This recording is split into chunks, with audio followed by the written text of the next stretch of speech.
p.m. by my watch. I'm Dan Carney. I'm Vice Chairman of the Weatherford College Board of Trustees. This is a meeting of the Board of Trustees of Weatherford College being held on Thursday, July the 14th, 2022 at 2 p.m. in the community room of the Emerging Technologies and Workforce Building located at 225 College Park Drive, Weatherford, Texas, to consider and act upon the posted agenda. I do call the meeting to order. We'll do the invocation. I'll do the invocation. Lord, thank you for all the blessings that we receive in this life and in this country. Thank you for the blessings that this school has been able to receive. We need to express our appreciation each day for all that we've been given and all that we have. Today, we especially appreciate the opportunity to have a chance at some rain. Please look out for our farmers and ranchers. They need this, and we beseech you to help us have some rain this day and this week. Watch over us as we make decisions that affect this school. Help us to make the right decisions. Thank you. I'd like to recite the Pledge of Allegiance. I pledge allegiance to the flag of the United States of America and to the republic for which it stands, one nation, under God, indivisible, with liberty and justice for all. The next item on the agenda is a public comment. Ms. Worley, I think we do have one speaker today. Okay, would we ask Mr. David Vandekar, to step forward and address the board with your public comment. Anywhere you'd like to, sir, that'll be fine. I would ask you to limit your remarks to 5 minutes, please. Yes, sir. And go ahead.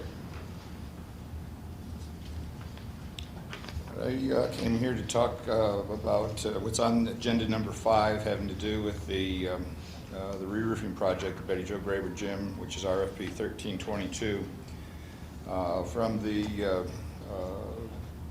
When I became aware of this, I'm with Castro Roofing. We are one of the 3 people that bid this job. Back in February of 22, I came out and did a inspection on the roof and put together all the information for Castro Roofing to make their presentation and the estimate. From that time period, I met with John Stark, and in the interim, I've talked with both John and Jeannie multiple times, and even today I spoke with James. The construction of the condition of the roof on the gym is, we all probably know, is in very bad condition. It's broke down to the fact where it absolutely needs to be re-roofed. This is very premature, in my opinion, and I've been in roofing for almost 15 years now, along with our field expert who was on the roof with me at the time of the inspection. The installation was improperly done.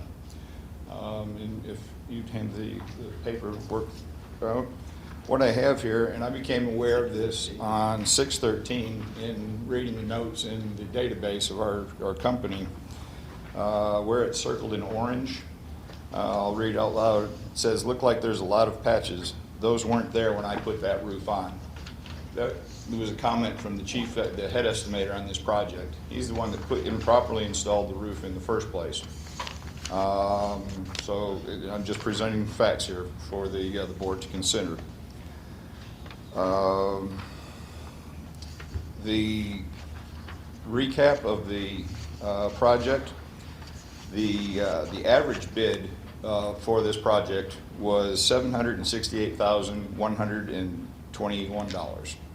The Castro Roofing bid was $151,784 below the average bid.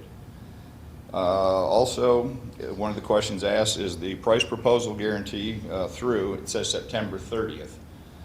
That is roughly, a month and a half, somewhere in that ballpark away. This job will never, ever start in that time period. That price will skyrocket from that point. That is just facts of material availability and pricing at this time. The third thing that would like to also bring up In bidding the job, they did make a few mistakes in bidding the job. In talking with ownership, myself and the vice president of our company, along with the two owners, the intention is not to pay any commissions on this job.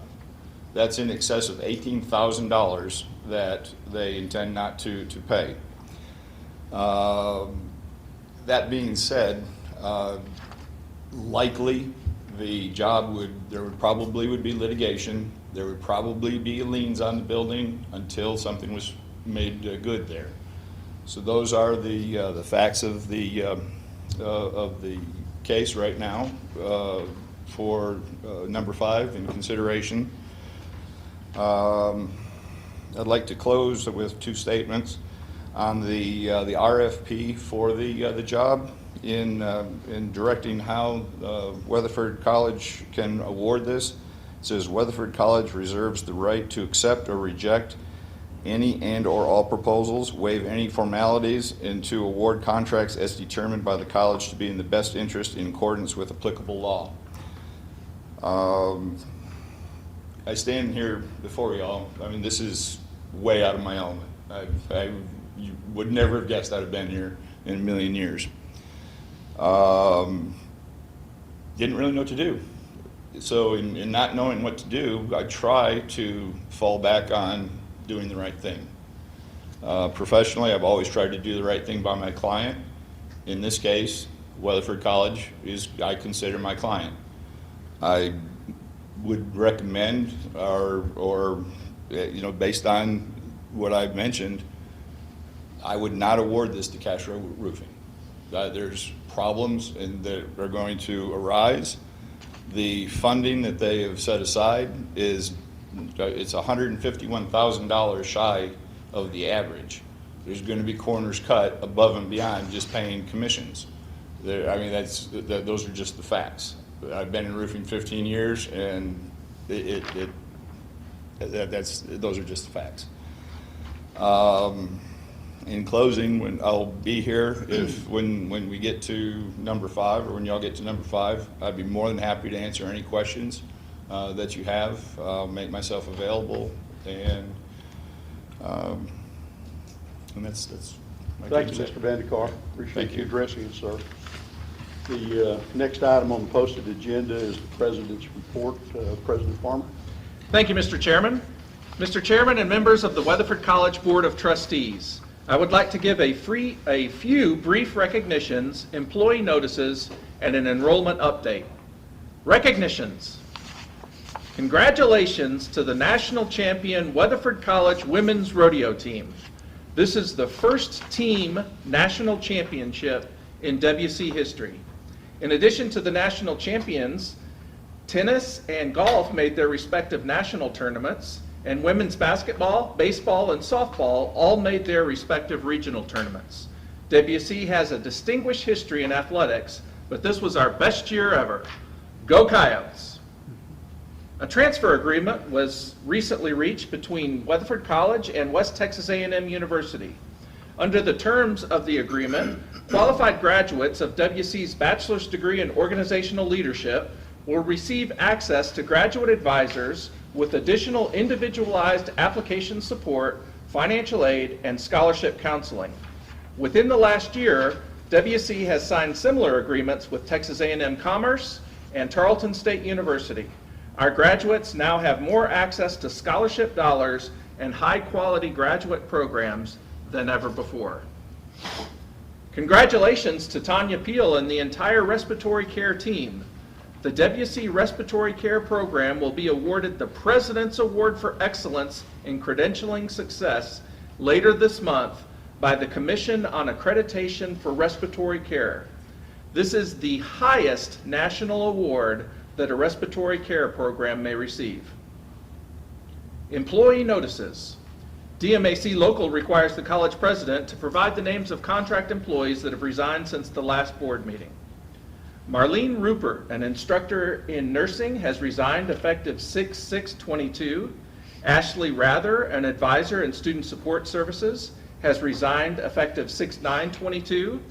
Payne Jameson, the assistant men's basketball coach, has resigned effective 8/11/22. Bill Parmer, an instructor in nursing, has resigned effective 8/16/22. And Alex Latou, the head tennis coach, has resigned effective 7/31/22. We thank Marlene, Ashley, Payne, Bill, and Alex for their service and wish them the very best in future endeavors. Enrollment update.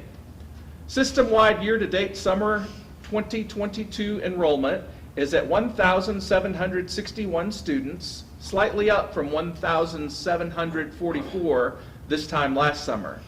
Year-to-date enrollment for fall is at 2,675, a 15% increase.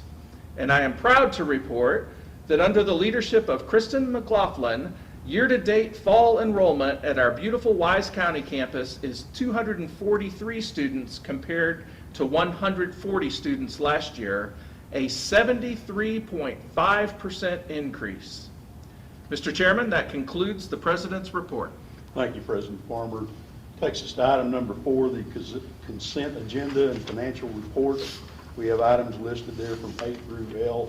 Does anyone on the board have a question or comment, statement they'd like to make about any of those items listed there? Having called for that, I would ask, is there a motion to approve the consent agenda? So move. Is there a second? Having been moved and seconded, all in favor say aye. Aye. Aye. That consent agenda is approved. Item number 5 on the agenda is consideration and possible action on proposals on re-roofing project for the Betty Jo Grover Gym. Dr. Cantrell, I think you're up on that one, are you not?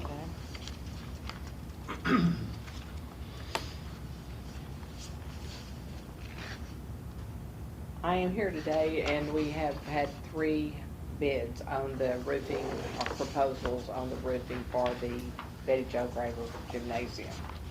The 3 listed, the prices are in here that they ranged from, price proposals from $616,000 to $781,000. To have, The, what was this second figure? The second figure, I'm sorry, it's $906,551. I read the last one on the page, and that was the midpoint.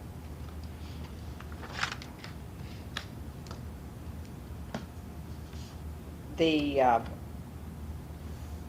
material was spec'd by the architects that was to be used on top of the roof. And when we did receive the bids, all of them basically said that they were would have to be would be subject after September the 30th or whatever to increases from the manufacturers, which is not unusual in this time. I know that I've worked with Dan and our Imperial Construction, all of the construction groups, that we're hearing that across the board now, that is not an unusual situation. We don't like it necessarily, but we were trying to work with it to basically protect the college as much as we could. Eric Confill came up with where we would get the cost of the materials so that that's the only portion that could be raised over time. And that they would sign a statement agreeing to that to give us the materials at this time, the cost on it, so we would know how the escalation on it. The architect was on the committee, John Stark, the facility director was on the committee, and so was I. Some of these items that the gentleman is speaking to at this point, I'm not aware of. I would have to research further, but at this point in time, the committee was recommending that the Board of Trustees approve the recommendation of the committee and award the gym re-roofing project to Castro Roofing for our base proposed cost of $616,337.71, subject to the manufacturer's increase on materials shipped after September 30th, along with the requirement of an escalation letter prepared by the contractor that he would be willing to sign stating what materials were there.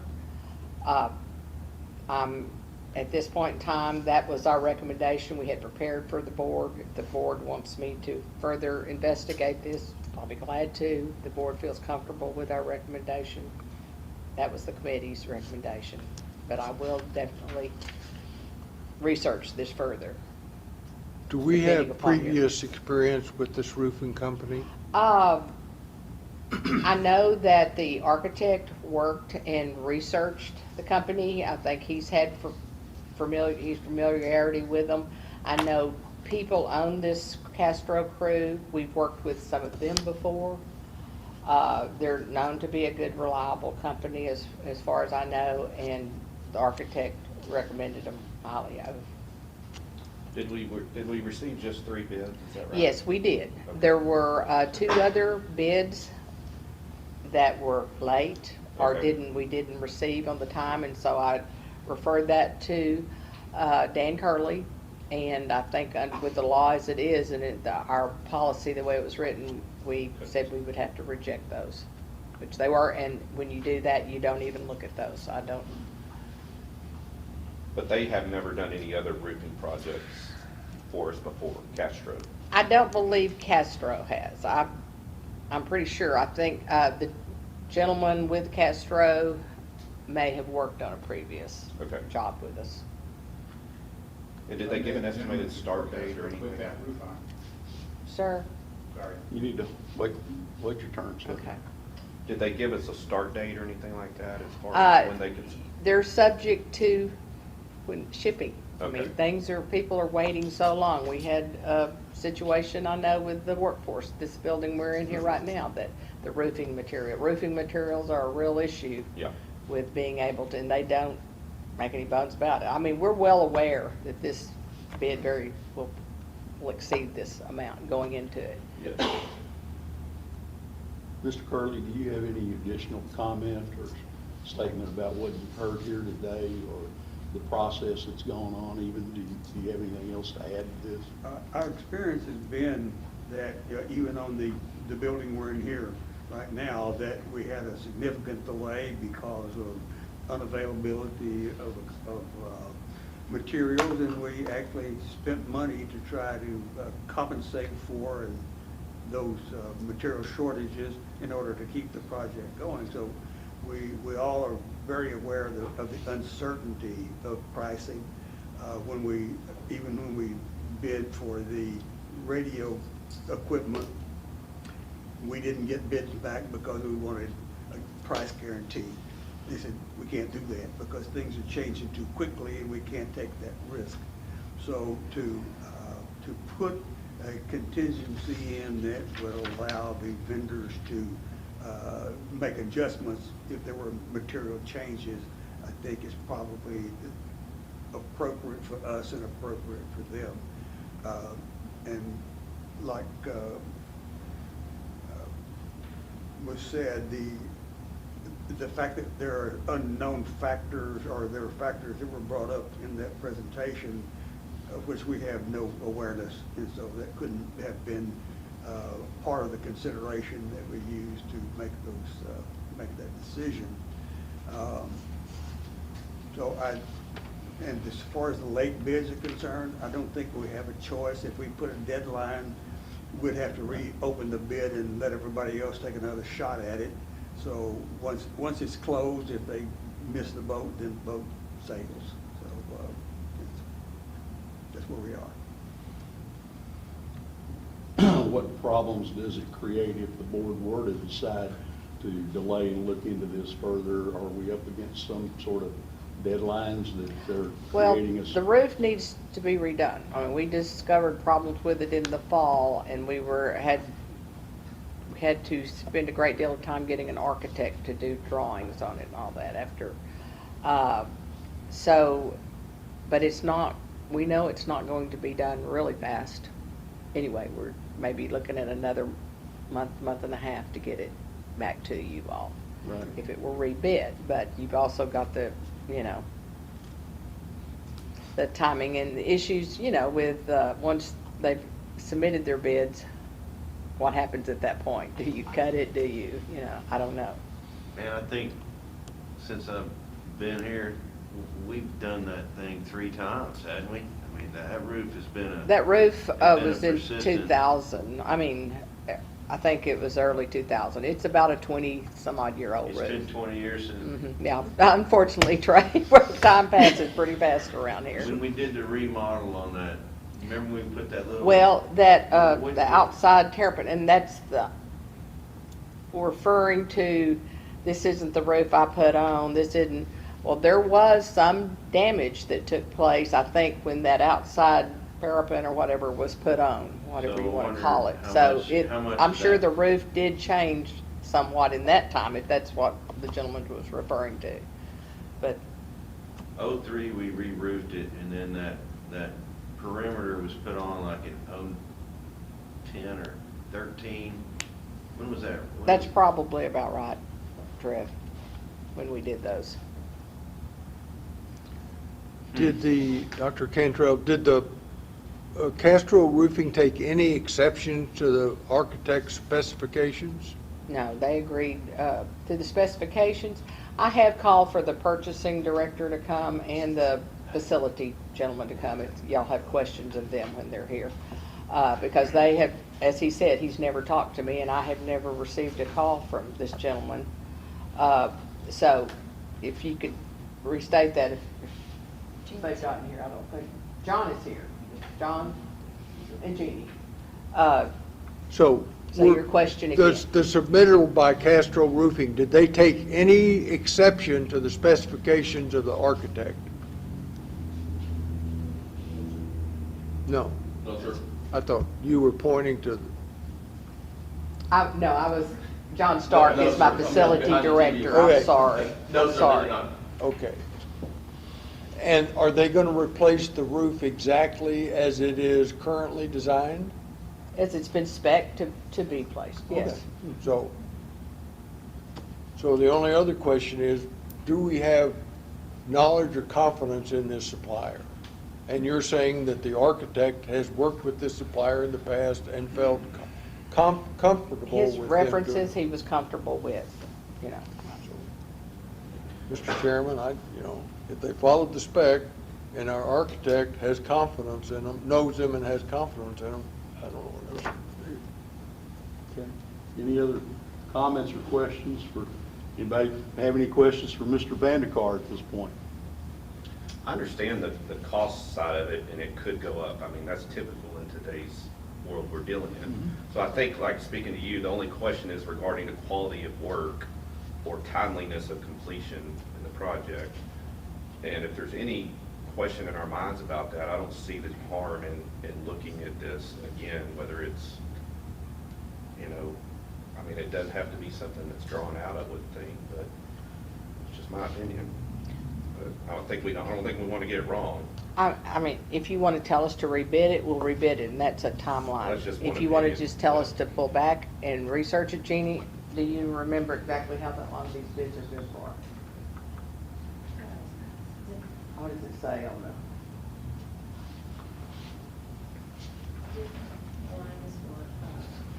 The project would be bonded, is that right? Yes, That's like a tar roof with it's a TPO. TPO. Castro guaranteed their bid through September 30th, 22.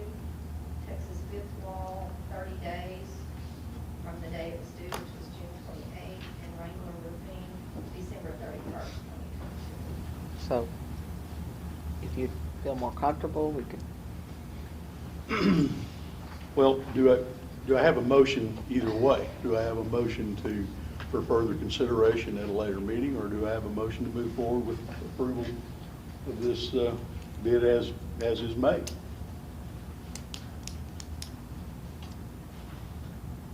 I personally like to take another look at it, redo it. I'd make that motion. Okay, is there a second for that motion? Second. Okay.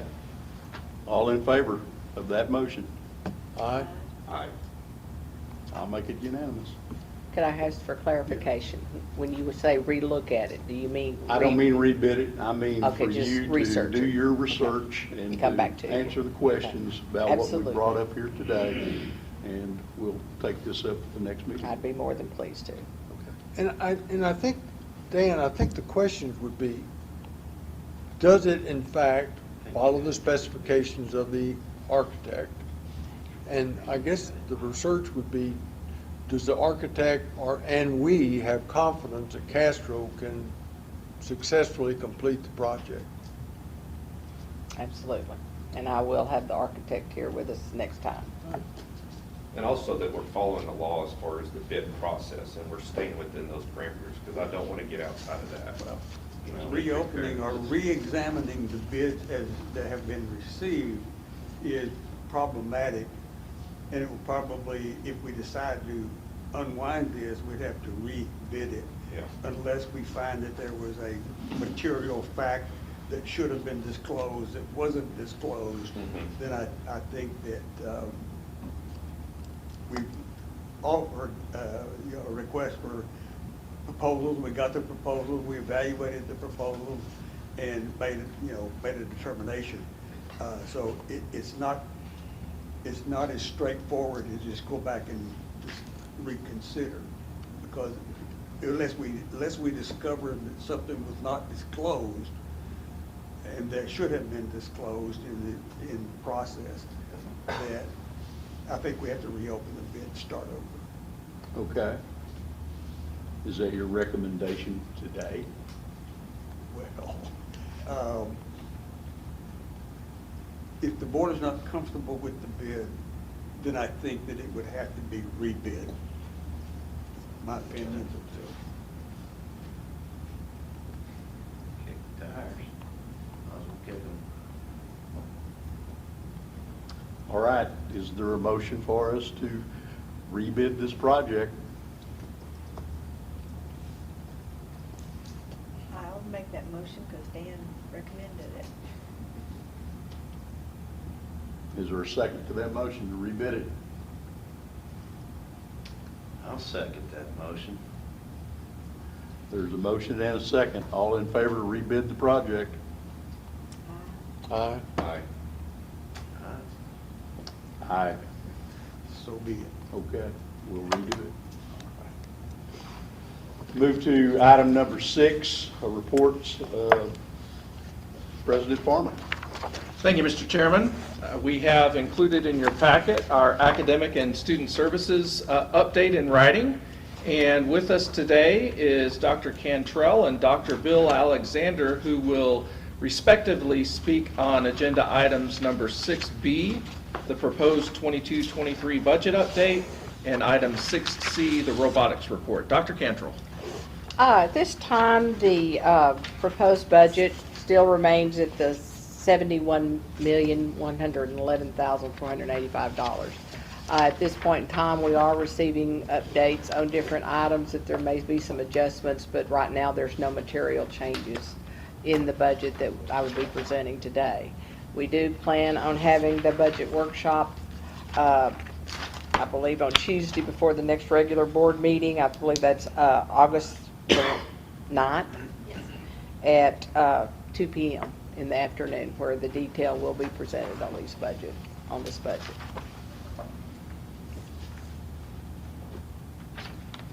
Do we have a report with regard to robotics? Yes, sir. Thank you, sir.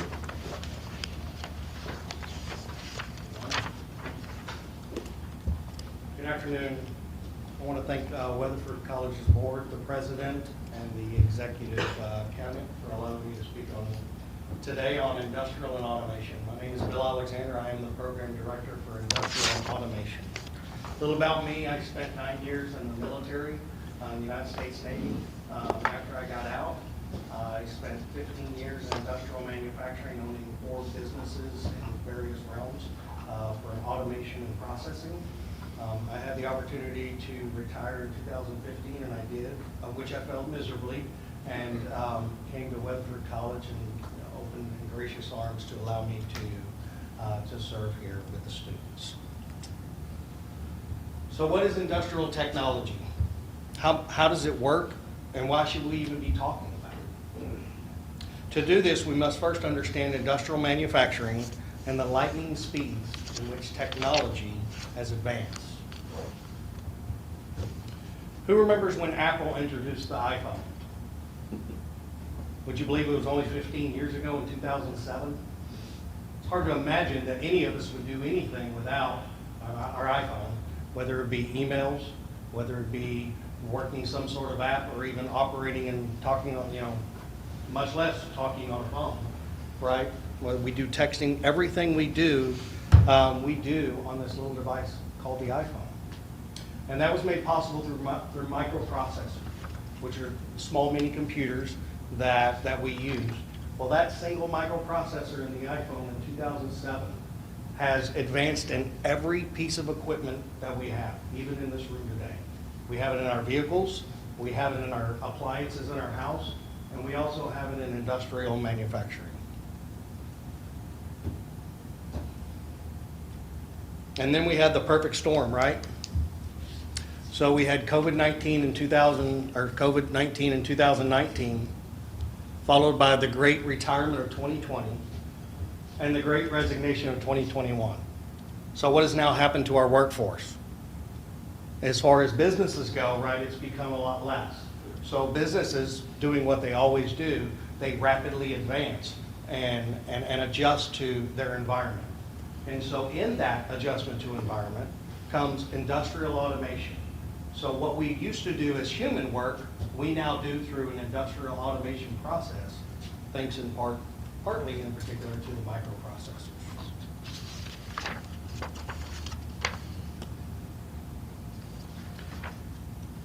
At the turn of the century, which is only 22 years ago, this is what manufacturing used to look like. It used to look like hot, dirty. We used to toil in our labor, doing repetitive work with workers.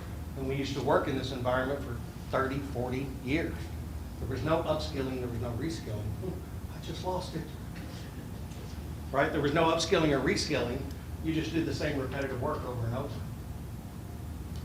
Today's modern manufacturing, which is, by the way, this is only like 5 years, 10 years at the max.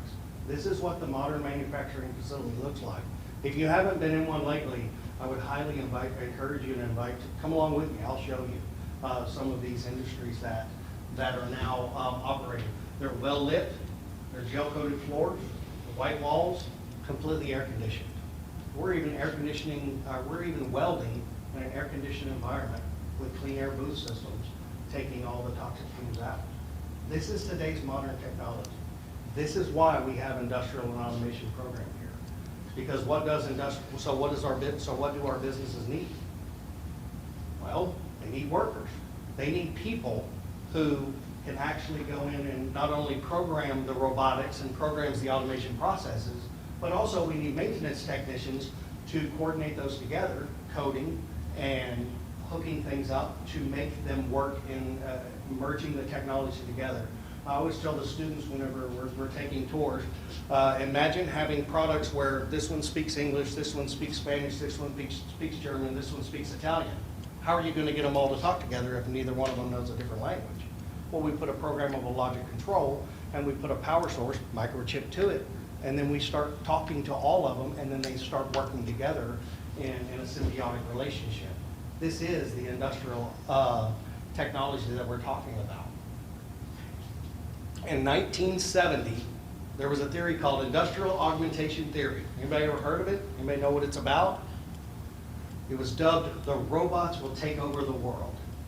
And it was predicted that by 1950, all workforce would be robotics. That was, what was that? It was 50 years ago. I'm sorry. So that was 50 years ago. Well, now that we've had COVID-19 and we've had the accelerated process of the great retirement, the great resignation, that augmentation theory has been updated. Does anybody know when the augmentation theory is now expected to take over the industrial world? Between the years of 2020 and 2025. I don't know, some of you are calculating going, it's 2022. We are in the middle of what's called the industrial augmentation theory. Forbes suggests 30% of all workforce by the year 2030 will be done by automation. There's a British newspaper, I can't remember the newspaper name now. 20% of all functions inside every industry in the world will be done with automation by the year 2025. We're already there. So it's not like, you know, we're waiting on it to be there. It's already here. And so Weatherford College is poised and ready and in a position, thanks to the support that we have here, of getting our students in and getting skilled workers in to upskill and reskill, to allow them to serve in a competitive workforce and transform the lives of not only the economic development of themselves and their families, but also our community and our businesses. And so that's what industrial technology is. That's what we do, and we do have 8 different programs that I serve. One of them being the industrial maintenance and automation technology, which is the robotics, which is the automation and the programmable logic controls and everything. But we also have drilling and fluid power. We have construction maintenance equipment. We have CNC machining and machining. We have CAD and AutoCAD and every variation beyond that. We have HVAC. We have welding, and we have unmanned aerial vehicles for the Part 107, FAA Part 107 license for drones, as well as the 4D mapping. So, thank you for your time. I appreciate it, and I appreciate all the support. You know, without everyone in this room, we couldn't do what we do, and so I appreciate it. And thank you so much. Anybody have any questions? Very interesting presentation, sir.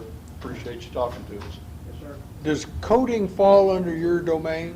Yeah, that's a great question, and so the short answer is no. And so coding is a completely separate side of what we do.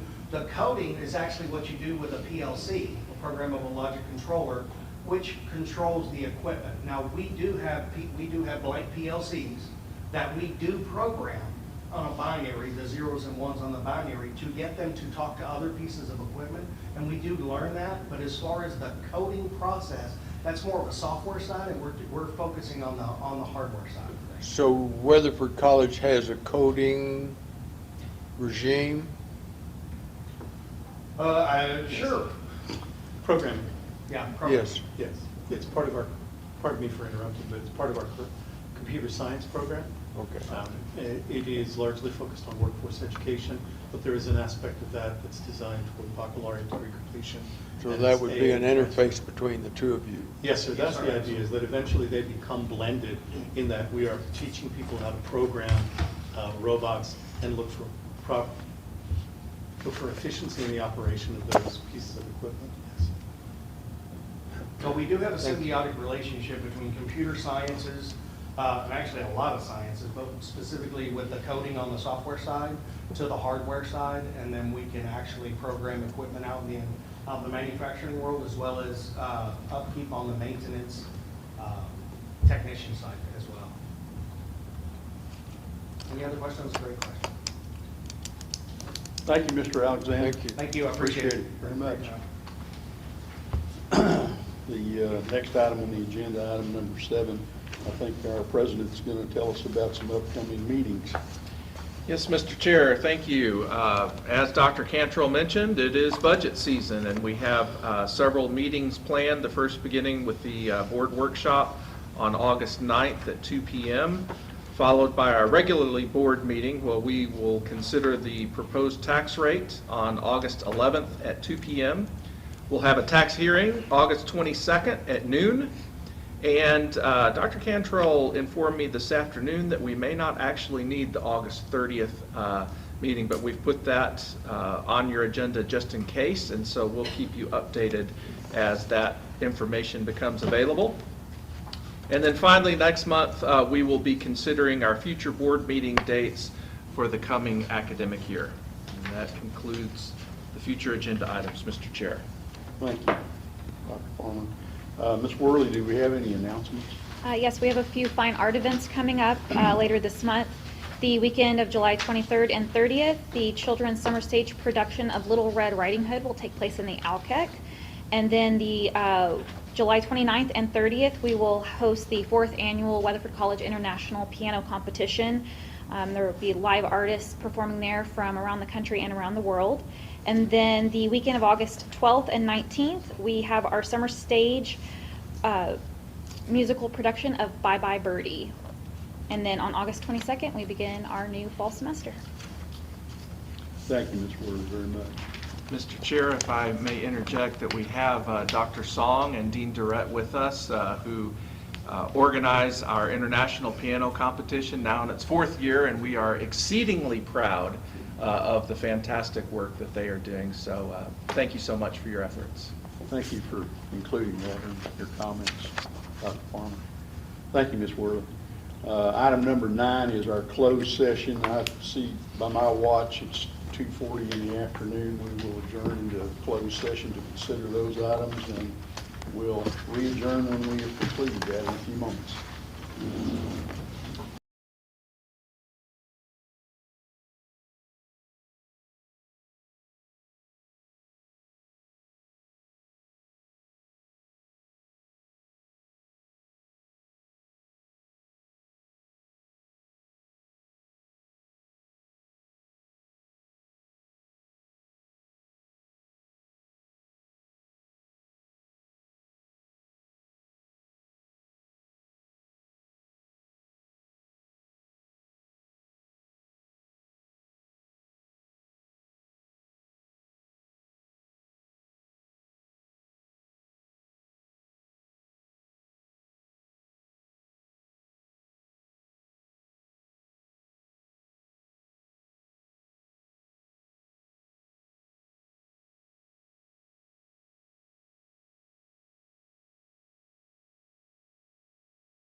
Watch, it's 3:42 in the afternoon. We're now back from closed session, back in open session again.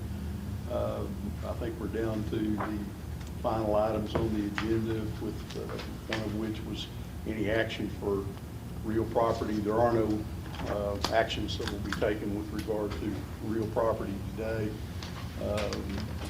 Item number 11 having to do with employees and assignments and that sort of thing. We've had a discussion with regard to personnel, and as a result of that discussion, we have the potential of a motion for a change in policy for our college employees. Before I do this, let me just first of all reiterate what has been said many, many times in many, many meetings here by every one of us at one point or another. The value that we place on the employees and staff of Weatherford College, the people who work here and grind through the daily jobs that they have to do, and we feel privileged to have them do. We want the message to be heard loud and clear from this board that we value them. We value your work. We value the effort that goes into everything that you do for this school.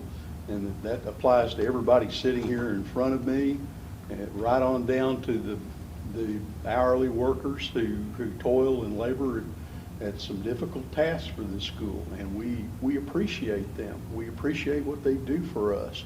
And we want them to hear that. We want them to understand that.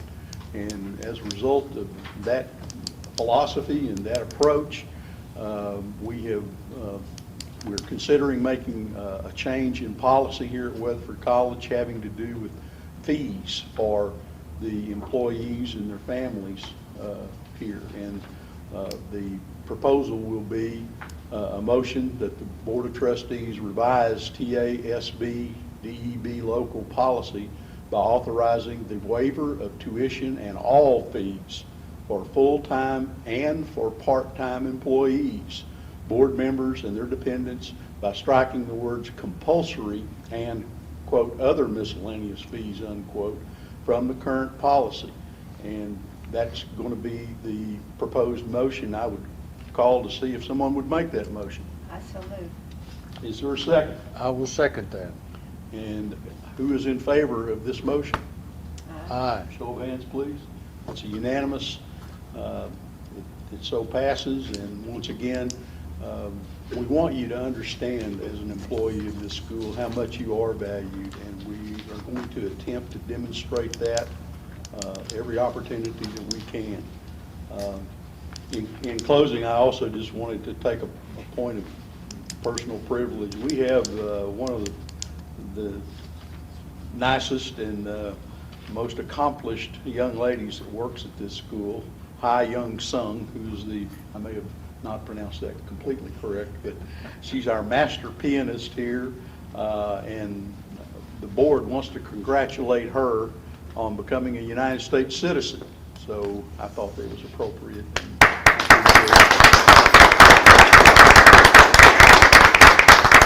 I hope the next time you see her, you pass along those congratulations on our behalf. I think that's the conclusion of the agenda for today. Do I have a motion to adjourn? I make the motion to adjourn. And a second? Second. All in favor? Aye. We are adjourned.